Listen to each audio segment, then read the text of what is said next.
พักนี้ผมรู้สึกว่าผมเข้าไปส่องหรือไปอ่านโพสต์ใน Reddit เนี่ยมากขึ้นกว่าเมื่อก่อนครับทั้งที่เราอยู่ในยุคของ AI แล้วก็เท่าที่ผมสังเกตคือทราฟฟิกอย่าง Google เนี่ยมันก็ชี้ไปที่ Reddit ค่อนข้างเยอะอย่างวันก่อนรถผม CarPlay มันไม่มีเสียงผมก็เสิร์ช Google ใช่ปะแล้วมันก็ขึ้นมาอันแรกเลยว่าเอ้ยดูใน Reddit สิมันมีคำตอบไหมก่อนที่จะเป็น AI Overview ด้วยซ้ำผมเลยรู้สึกว่าเอ้ย Reddit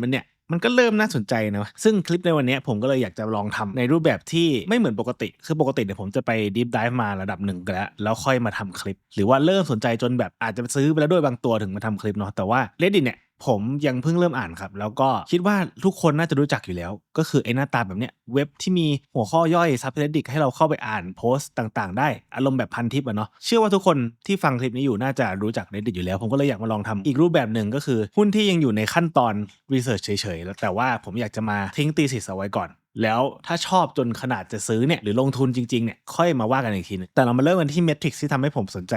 ด้วยแล้วกันนะครับก็คือ ARPU คือต่อ user 1คนเนี่ยเขาสร้างรายได้ให้ Reddit เท่าไหร่ซึ่งอันนี้เป็น global นะครับผมก็เอาไปเทียบกับโซเชียลมีเดียอื่นๆด้วยที่อยู่ใน global scale นะครับอย่างเช่น Snapchat แล้วก็แน่นอน section นี้จะเบใครได้อีกนอกจากพี่ Meta นะครับครองตลาดอยู่ตรงนี้ 14.5 ซึ่งเป็นตัวเลขที่โหดมากเทียบกับคนอื่นถูกป่ะแต่ก็จะเห็นว่า Reddit เนี่ยเขาก็ผงกหัวขึ้นมานะใน 2-3 ไตรมาสที่ผ่านมาดีกว่า Snapchat ที่ไม่ไปไหนมานานแล้วนะครับซึ่งมันก็บ่งบอกให้เห็นถึงรันเวย์ว่าเอ้ยถ้าเขาจะทำเนี่ยอาจจะไม่ได้ถึง Facebook หรอกแต่ก็ยังมีวิธีให้โตเนี่ยจากตรงเนี้ยเฉยๆเนี่ยก็อีกเยอะแล้วนะครับรวมถึงถ้าเราซูมอินเข้าไปในโซนอเมริกาที่เป็นรายได้หลักของโซเชียลมีเดียเนาะจะเห็นว่า Meta อันนี้คือที่เขารายงานล่าสุดที่เขาแบ่งแยกประเทศนะพอดีหลังจาก2023อันเนี้ย2024เนี่ยเขารายงานเป็น global แล้วก็คือไม่ได้บ่งบอกรายประเทศแต่ว่าแค่จะอยากให้เห็นว่าเนี่ยอเมริกามันเยอะขนาดนี้นะอาปูนะครับส่วนถ้าเอาเป็น global เนี่ย Meta จะอยู่ตรงนี้ 14.5 ใช่ไหมเหมือนชาร์ตเมื่อกี้แต่ว่า Reddit เนี่ยที่อเมริกาตอนนี้อยู่ที่9นะครับก็ค่อนข้างเยอะนะแต่ว่าพอเป็น global ปุ๊บอยู่แค่ที่5เองแปลว่าเขายังโตตรงนี้ได้อีกเยอะนะครับแถมรายได้เนี่ยก็ค่อนข้างที่จะโตโหดมาก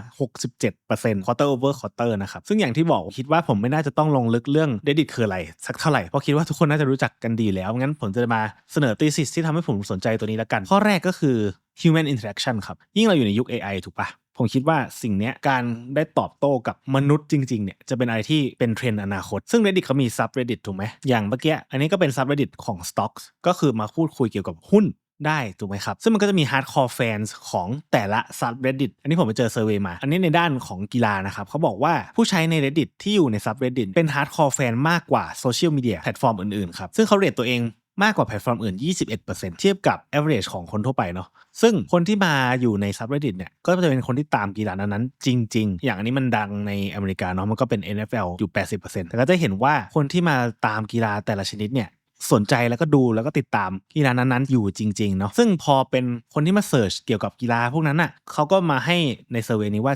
72% เจอ Sport Insight ที่ไม่สามารถหาได้จากที่อื่นหรือว่ามีแฟนดอมที่ไม่สามารถหาได้จากที่อื่นซึ่งมันไม่ใช่แค่กีฬาไงแต่อันนี้เป็นเซอร์เวย์เกี่ยวกับกีฬาผมคิดว่าในนิชอื่นๆน่ะเล่นเกมดนตรีหรืออะไรเงี้ยก็จะมีอะไรประมาณนี้เหมือนกันที่เราสามารถหาได้อารมณ์ประมาณ Facebook Group อะครับแต่ว่าอันนี้มันเป็น Public มากกว่าเนาะซึ่งมันก็เลยเป็นเหตุผลที่ผมคิดว่า Google หรือแชทบอทอื่นๆค่อนข้างที่จะ lead หรือว่า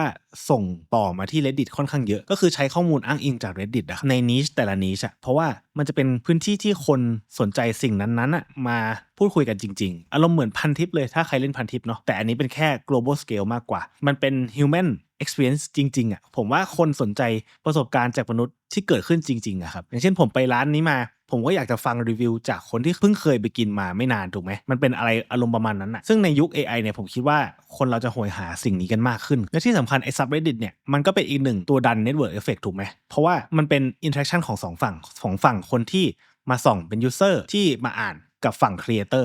ก็จะอยากเขียนคอนเทนต์ลง Reddit เยอะขึ้นตราบใดที่ user เนี่ยเพิ่มขึ้นถูกไหมส่วน user เนี่ยก็จะอยากให้มี creator มาเขียนเยอะขึ้นเพราะเขาจะได้อ่านอะไรที่เขาสนใจได้มากขึ้นมันก็เป็น network effect ธรรมดาของโซเชียลมีเดียอยู่แล้วแต่ Reddit เนี่ยเขามีมอดของแต่ละ subreddit อะครับเป็น user จริงๆนี่แหละที่มาทำฟรีเนาะก็คือมาดูแล subreddit นั้นๆอะฟรีเหมือนเป็นแอดมินนะครับที่มาดูแลอยู่แล้วผมก็คิดว่ามันน่าสนใจดีซึ่งที่ผมเล่ามาเนี่ยพอมันเป็น niche แต่ละอันมี hardcore fan แต่ละอันสิ่งที่จะตามมาได้ก็คือแอดครับผมคิดว่า รันเวย์ให้โตของโฆษณาใน Reddit เนี่ยมันมากกว่าแพลตฟอร์มอื่นๆที่ผมคิดว่าน่าจะสูงกว่าคือ conversion rate ครับ conversion rate ก็คืออัตราที่จะคลิกเข้าไปในโฆษณาที่เห็นนะที่เห็นแบนเนอร์แล้วเข้าไปซื้อของในนั้นน่ะจริงๆอะครับเพราะว่านอกจากว่ามีแฟนเบสที่เยอะแล้วมี hardcore แฟนที่เยอะแล้วเนี่ยคนที่จะเข้าไปใน subreddit ต่างๆเนี่ยแปลว่าเขาสนใจในแคตตากรีนั้นๆถูกปะสมมุติว่าผมกำลังสนใจรองเท้านึงอยู่รองเท้าแบรนด์เนี้ยมันใส่สบายไหมสมมติว่าผมกำลังหารองเท้าเดินเล่นแล้วกันผมก็จะเข้าไปใน subreddit ขอ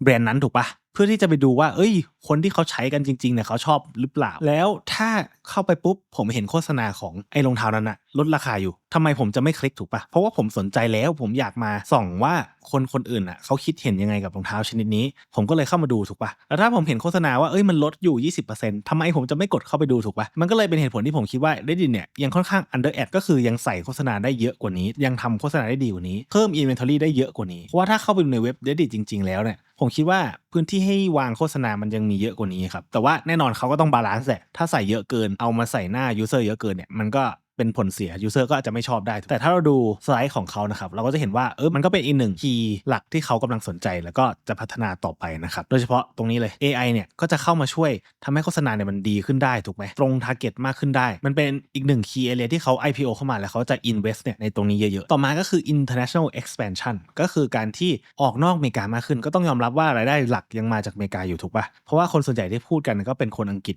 ที่พิมพ์ภาษาอังกฤษแต่ว่าตอนนี้เขาก็เริ่มขยายผ่านการใช้ translation ให้คนที่ประเทศอื่นๆเนี่ยอ่านออกด้วยแต่ก็ต้องยอมรับแหละว่าผมอ่านของภาษาไทยแล้วมันก็ห่วยแตกมากไม่รู้ว่าคนอื่นคิดยังไงกันแต่ว่าผมคิดว่ามันห่วยแตกมากน่าจะเป็นเพราะว่านี่ด้วยพอมันเป็นคนปกติมาเขียนเล่นกันมันจะมีพวกฮิวเมอร์หรือว่าพวกมุกตลกในแต่ละแอเรียที่เขาเอามาเล่นกันเพราะฉะนั้นการแปลตรงๆเนี่ยมันจะยากเว้ยแล้วมันก็จะอ่านแล้วก็ไม่รู้เรื่องเท่าไหร่แต่ผมเห็นถึงความพัฒนาการนะยกตัวอย่างออโต้ดับของ YouTube อะผมว่ามันดีขึ้นกว่าเมื่อก่อนเยอะเลยนะถ้าทุกคนลองไปกดฟังเล่นๆคลิปของผมเนี่ยเป็นภาษาอังกฤษดูที่เป็นออโต้ดับอะครับผมว่ามันฟังรู้เรื่องนะเว้ยถึงแม้ว่าผมจะเล่นมุกบ้างอะไรบ้างมันก็ยังพอฟังรู้เรื่องอะผมก็เลยคิดว่าไอ้ตรงเนี้ยอีกไม่นานมันก็จะเก่งขึ้นได้เพราะว่ามันพัฒนาเร็วมากนะครับโดยเฉพาะในยุค AI ไหนลองดูดิใช่เมียงเชียงใหม่ใช่เรียงเชียงรายใช่ซี่เอ้ามีเกี๊ยวแปลว่าไงบ้างวะ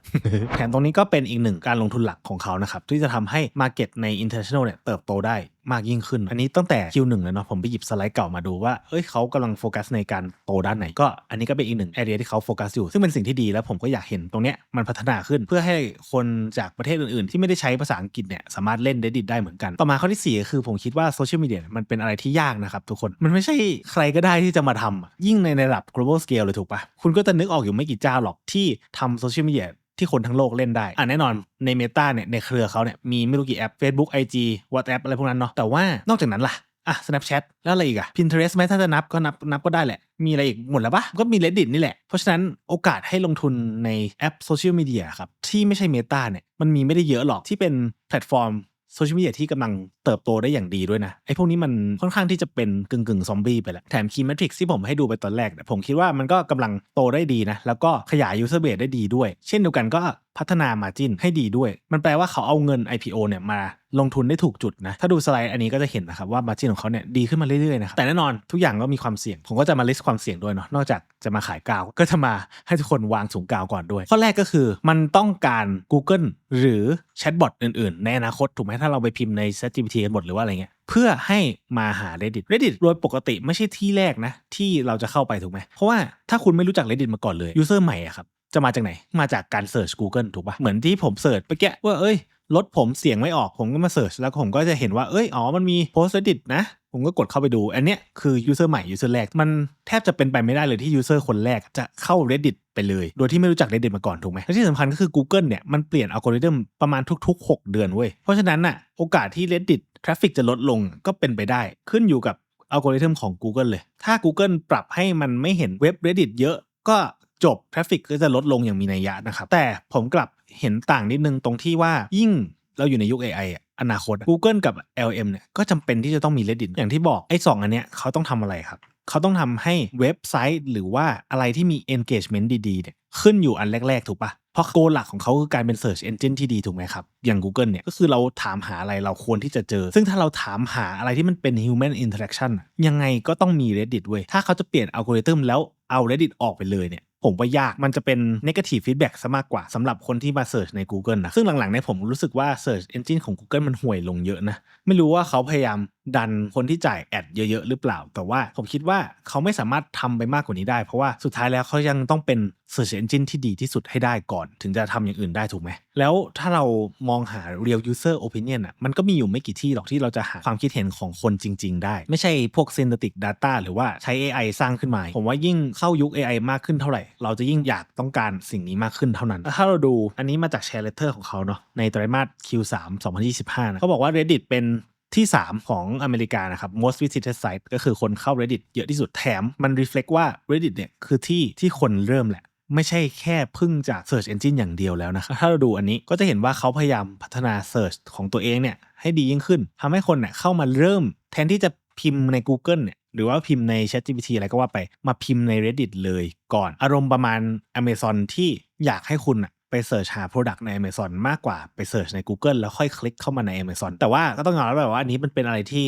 ยากครับเพราะยังไงทราฟฟิกหลักส่วนใหญ่ก็คงต้องมาจาก Google หรือว่า LLM อื่นๆอยู่ดีเนาะก็เลยเป็นความเสี่ยงนะครับต่อมาคือ limited user data ต้องยอมรับว่า Reddit เนี่ยเก็บข้อมูลน้อยกว่า Facebook หรือว่า IG อะไรพวกนั้นเนาะซึ่งโอเคมันก็อาจจะดีต่อ user แต่มันจะไม่ดีสำหรับการยิงแอดครับคือเขาไม่ได้รู้จักเราขนาดนั้นไม่รู้จักเราดีเท่ากับ Facebook ทำให้ยิงโฆษณาของเขาเนี่ยมันห่วยกว่าครับแต่ผมคิดว่าในยุค AI เนี่ยเขาจะมีวิธีพัฒนาโมเดลตรงนี้ได้ดีขึ้นแถมผมคิดว่าคนจะชอบเว็บที่เก็บข้อมูลของ user น้อยลงด้วยซ้ำก็จะเป็นอีกเหตุผลที่อาจจะทำให้คนอยากมาใน Reddit กันมากขึ้นนะครับข้อที่3คือเขามีพรีเมียมนะเว้ยจ่ายพรีเมียมเช่น X ก็มีพรีเมียมถูกป่ะ YouTube ก็มี YouTube Premium จ่ายพรีเมียมเพื่อไม่ให้เห็นโฆษณาแล้วก็ทำได้สิทธิประโยชน์อื่นๆเนี่ยแต่ว่ามันห่วยมากเลยครับเพราะว่าถ้าเราดูรายได้นะก็จะเห็นว่า other revenue เนี่ยมันแค่นี้เองเทียบกับโฆษณาที่เป็นหลักอยู่ตอนนี้เพราะฉะนั้นมันแปลว่าคนไม่ค่อยซับพรีเมียมกันและถ้าดูจากตรงนี้ก็จะเห็นแล้วว่า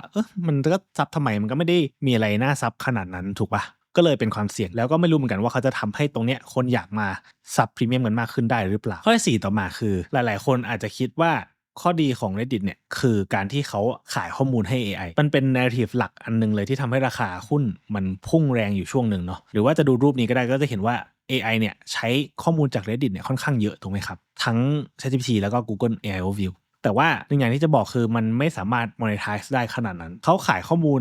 ไม่ได้ราคาแพงขนาดนั้นครับดูจากรูปนี้ก็ได้ก็จะเห็นแล้วว่า other source of revenue เนี่ยมันน้อยมากเทียบกับโฆษณาที่เขาสามารถทำได้แล้วผมคิดว่าอันเนี้ยมันไม่ sustainable ด้วยครับสุดท้ายไปวันหนึ่งสิ่งที่ Reddit คีย์หลักคืออะไรครับ human interaction ใช่ป่ะที่ผมว่ามาตั้งแต่เริ่มแต่สุดท้าย AI ครับมันก็จะเทรน public data ทั้งหมดไปหมดแล้วทุกวันนี้ผมคิดว่ามันน่าจะใกล้หมดแล้วด้วยซ้ำเราก็น่าจะเห็นแล้ว ChatGPT แทนที่จะออก GPT 5 GPT 6ใช่ป่ะมันออกอะไร5.1 5.2 ไล่อย่างเงี้ยมันพัฒนาการมันเริ่มตันเว้ยเพราะว่า Public Data มันเริ่มน้อยลงนั่นแปลว่า